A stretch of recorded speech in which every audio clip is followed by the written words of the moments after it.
Once again, we find ourselves caught in the middle of a battle of wits behind two of the smartest men who have ever lived. But which genius eclipsed the other when it came to scientific advancements, ideas, and intellectual prowess? Sir Isaac Newton or Albert Einstein? Before Isaac Newton was a knight, physicist, and mathematical genius, he was born Christmas Day, December 25, 1642, in Lincolnshire, England.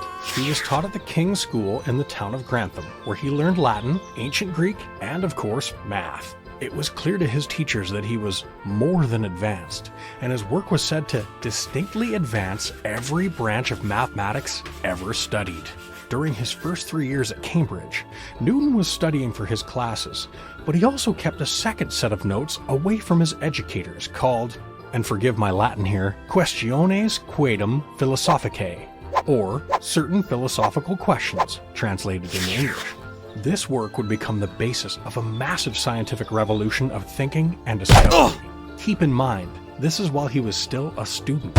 He would later go on to discover the theory of gravity, and it actually did have something to do with an apple falling. But it was more of a conversation that took place after watching it fall to the earth, rather than an apple actually hitting him on the head.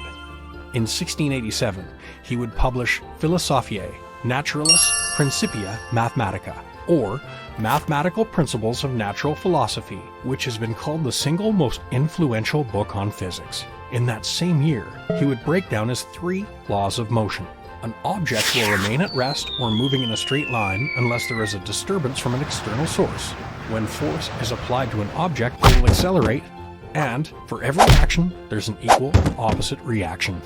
Albert Einstein was born in 1879 in Württemberg, Germany. When he was a little boy, he was amazed by the technology behind the compass and the concept of geometry. He was very religious at an early age, and while most people think he was a bad high school student, it's not necessarily true. He excelled at math and physics, but had issues in French, chemistry, and biology. By 1902, it was the lowest point in Einstein's life. He had no job, wasn't allowed to marry the woman he loved as he had no money, and his father's business went bankrupt. Things turned around for him when he became a patent clerk in Bern, Switzerland. He would finally be allowed to marry his love interest, Mileva Merrick, and have 2 children. As a patent clerk, Einstein was able to let his mind wander, and he asked himself a question. What would happen if you raced alongside a light beam?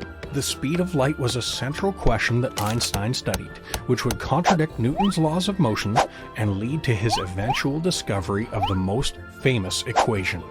E equals mc squared. E equals mass times the speed of light squared.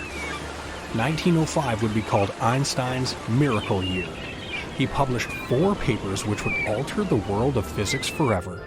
They were based on the electrodynamics of a human body, the energy source of the sun and other stars, the existence of atoms, and photoelectric light.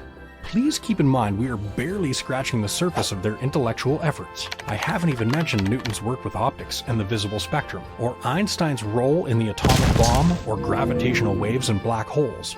To give you an idea of both men's importance, almost every astronomical observatory uses a variation of Newton's original telescope design, and without Einstein, there would be no GPS or lasers that are used for countless devices for communication, medical, and military technology.